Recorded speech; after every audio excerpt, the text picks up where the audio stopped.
Hi, hello. My name is Patty Starr, and I'm here with Maisha Jarvis, our school counselor at Jarvis Middle School. Today is our discussion on teen alcoholism and teen bullying.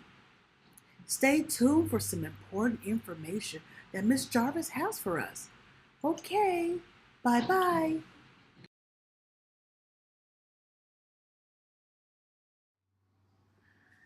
Good morning, Jarvis Academy. Hi, how is everyone doing today? Welcome back to our annual discussion and lesson on bullying and peer pressure. I'm sure everyone know who I am. I'm your school counselor here on campus. My name is Maisha Jarvis. You should know me. I'm always on campus, saying hi to everyone, high fiving everyone, trying to get everyone motivated for the day and keeping the energy positive so that we can get through the day and get through this year and do what we have to do to succeed. Okay, here in the first section of this video, we have three friends who look like they're friends, but what is actually going on here may even surprise you. What are you doing? Look at this, you're not even matching. Lay back down. What are you doing? Like, I'm sorry. where's our lunch money? I don't have Where's our lunch money? I'm poor. Oh well, find a way. Steal. Crying? Only little girls cry. You little girl? Buster. What is going on? What is move? Move away from him. Move. This is not okay. I know it. They're bullying me. Here are a few facts about bullying. The fact that bullying reveals it is a growing problem amongst teens and small children as well. There are several types of bullying, including cyberbullying, bullying in schools, as well as other forms of harassing. Bullying can happen anywhere. Many teens are regular victims of bullying, which can lead to serious emotional scarring and problems with victims' self esteem and self image. Correcting these behaviors before they start or get out of hand are important for parents and educators as well to keep in mind. Here are a few types of bullying. Verbal. This type of bullying usually involves name calling or teasing. Social bullying, spreading rumors, intentionally leaving others out of activities on purpose, breaking up friendships are all examples of social bullying, which most times happens on high school campuses. We even have to deal with physical bullying. This traditional form of bullying involves hitting, punching, shoving, and other acts of intention, no physical harm. And last but certainly not least, cyberbullying has become very popular among teens. This method of bullying involves using the internet, texting, email, and other digital technologies to harm others. Peers play a large role in the social and emotional development of children. Peers can be positive and supportive. They can help each other develop new skills or stimulate interest. However, peers can also have a negative influence. They can encourage each other to skip class, steal, cheat, use drugs or alcohol, and or become involved in other risky behaviors. Here are a few tips teens can use to steer away from peer pressure. Stay away from peers who press you to do things that seem wrong or dangerous. Learn how to say no and practice how to avoid or get out of situations which feel unsafe or comfortable.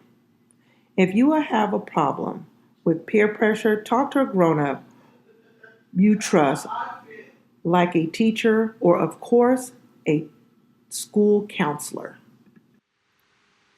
There is no doubt that bullying is a problem in U.S. schools, but just how much of a problem is it? The latest bullying statistics reflect bullying in real life as well as cyberbullying, the numbers relate to any bullying statistics are both shocking and disheartening. According to the U.S. Department of Health and Human Services anti-bullying website stopbullying.gov, bullying is defined as intentionally aggressive, usually repeated verbal, social, or physical behavior aimed at a specific person or group of people. Some bullying actions are considered criminal, such as harassment or hazing, but bullying alone is not illegal. And recent news stories abound with tales of cyberbullying where the target is harassed through social media or other technology that have unfortunately resulted in victims' suicide. The majority of bullying still takes place at school.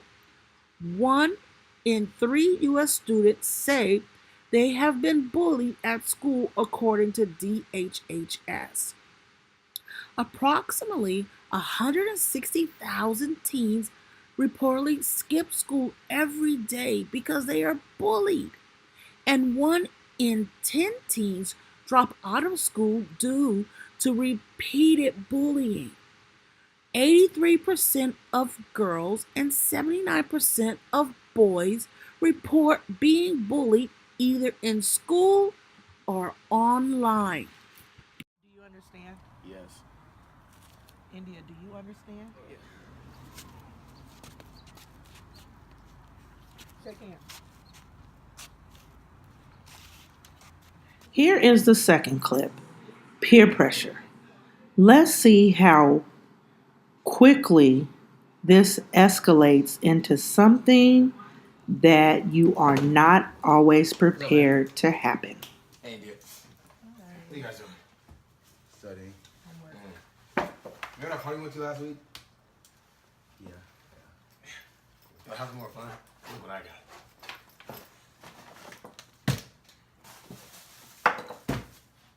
Water? No. Try it. I know what water tastes like.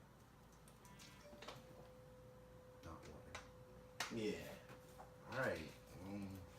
I'm kind of studying, so maybe Man, who cares about that? We're gonna put this to a side for a minute. Have some real fun. my grades. Grades? We don't need grades. We're going. Where are we going? India? Where?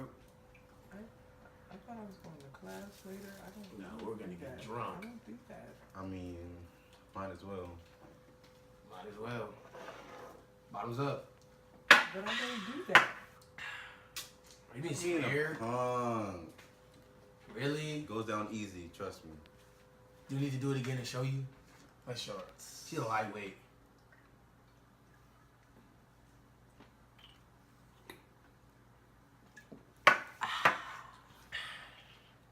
Now it's your turn. Hurry up. Do it. Do it. Drinking What's water. this? It's water. I Come was on. doing my homework. Alcohol? This is not how the students of Jarvis Academy behaves. What is going on here? Student number 1 steps in with a backpack filled with alcohol. Student number 2 is more than willing to take a sip of what student 1 is offering. Student number 3 is a little bit more reluctant. This type of situation is commonplace for teenagers today, especially for vulnerable students. The boy in the example obviously lacks self-confidence. Teenagers feel peer pressure every day in their lives, whether in school or out on the town. During their teenage years, kids differentiate themselves from their parents by participating in peer groups, and sometimes these groups offer negative choices to teens. Oftentimes, just saying no isn't always enough, and teens must look inward at self-confidence and personal convictions to make good choices. The reality is that teenagers are more likely than adults over 25 to binge drink, participate in negative situations, and get in possible automobile accidents. Given this increased likelihood of risky behavior, how can teens learn to make good decisions and choices while also maintaining friendships? Teens join peer groups in an attempt to differentiate themselves from their families and grow more independent. For teens, it becomes easier to relate to friends than to parents. And parents must recognize this and allow teens to explore their own identity. At the time, while understanding the need for independence, parents should encourage their teens to surround themselves with good friends in hopes that positive peer pressure will influence them in good ways. Underage drinking is a serious public health problem in the United States. Alcohol is the most widely used substance of abuse among America's youth, and drinking by young people possesses enormous health and safety risks. The consequences of underage drinking can affect everyone. We all feel the effects of the aggressive behaviors, property damages, injuries, violence, and the deaths that can result from underage drinking. According to the National Household Survey on Drug Use and Health from the U.S. Department of Health and Human Services, 74.3% of high school students have tried alcohol. Do you understand, Shimon? Yes. Do you understand, Nolan? Yeah. India? We can talk in my office later, okay? The reason why I do these annual lesson plans on bullying and peer pressure, because they are often needed. And I feel that without this being taught or bringing this up, especially in the society that we live in, with there being cyberbullying, lots of violent acts upon our youth, that if we knew how to prevent it from happening, or what we could do if it's happening to someone you know, or even yourself, that you can always come to someone if you don't feel comfortable talking with your parents, or sometimes your peers, you can turn to them, but they don't always have the answers. But I just want everyone to know that my door is always open, and all the staff here on campus, doors are open if you need them for anything that you may be going through. So that's why I feel that this lesson is very important to our school.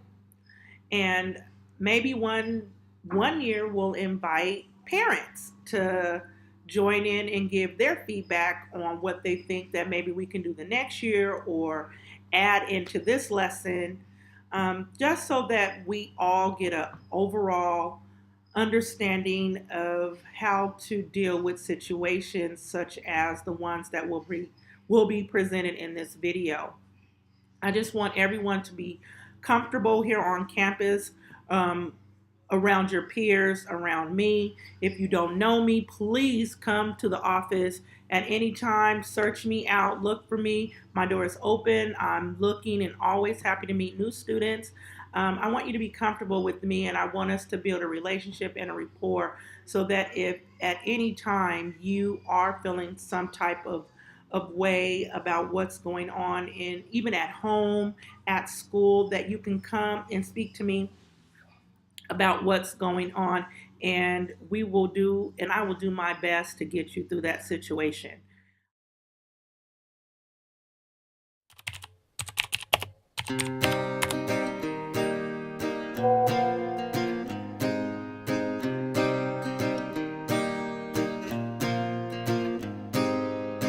Run away, away with me. Lost souls in revelry. Running wild, running free. And you quit, you and me.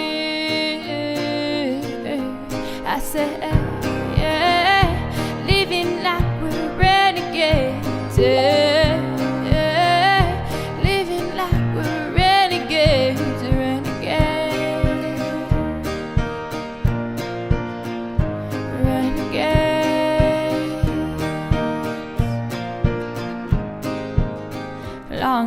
the pioneers, rebels and mutineers. Go forth and have no fear, or come close and lend an ear. I say, yeah, living like we're renegades, living like we're renegades. Have you ever cyberbullied anyone? Have you ever been cyberbullied? Have you ever witnessed cyberbullying? 100% of teenagers answer yes to at least one of those questions. So that means everybody has a part to play to help stop this needless behaviour online. Play your part by using stop, block, tell. Stop. Stop and think before posting something online that might be upsetting to someone. Think about how you would feel if you were in their position. Block. If you are a victim of cyberbullying, block and report the person that has been bullying you. Tell. If you think you're being cyberbullied, report the person that's bullying you to a parent, guardian, or teacher. Cyberbullying is not okay. Nobody deserves it, and we can all help to put an end to it, for good.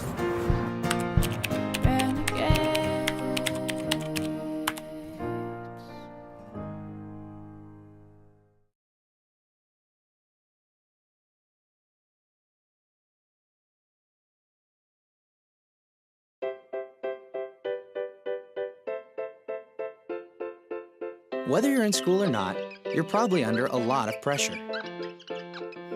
Not just from all the studying and those piles of homework, but pressure from other kids. Pressure to have sex, or cheat, or maybe it's to smoke or take drugs. Of course, you know what they want you to do is bad, but at times you may feel like you're missing out if you don't join them. You're not alone. Since the world began, young people have been dealing with peer pressure. But it doesn't mean you have to give in. The Bible has some good advice. Exodus 23:2 tells us not to just follow after the crowd. In other words, don't do something just because everyone else is doing it. Instead, be your own person. How do you get the strength to stand up to peer pressure? Here are 4 steps that can help. First, keep on the lookout for moral dangers and identify any situations where you might be pressured to do something wrong. If you see trouble coming your way, don't walk right into it. Find another route and avoid the problem. The second step, stop and take the time to think. Think about the consequences before you give in to peer pressure. In Proverbs 14:15, the Bible says, smart people watch their step. So don't just jump in and do what others say.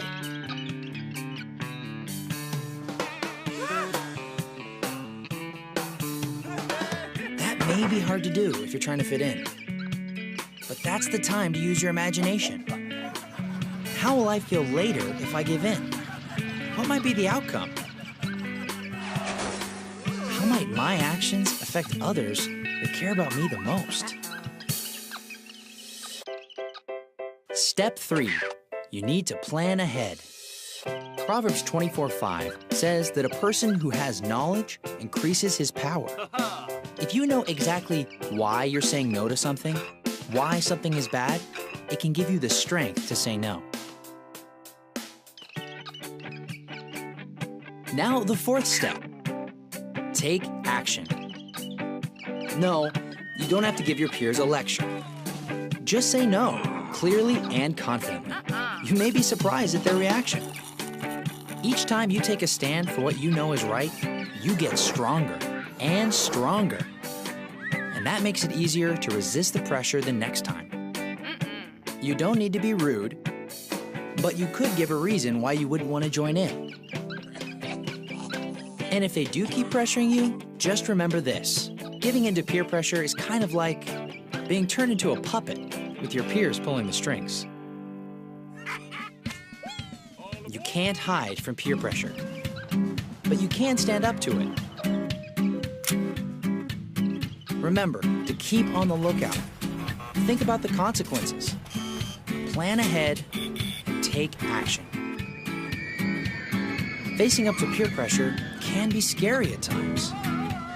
But when you do, you show the decisions you make really are your own.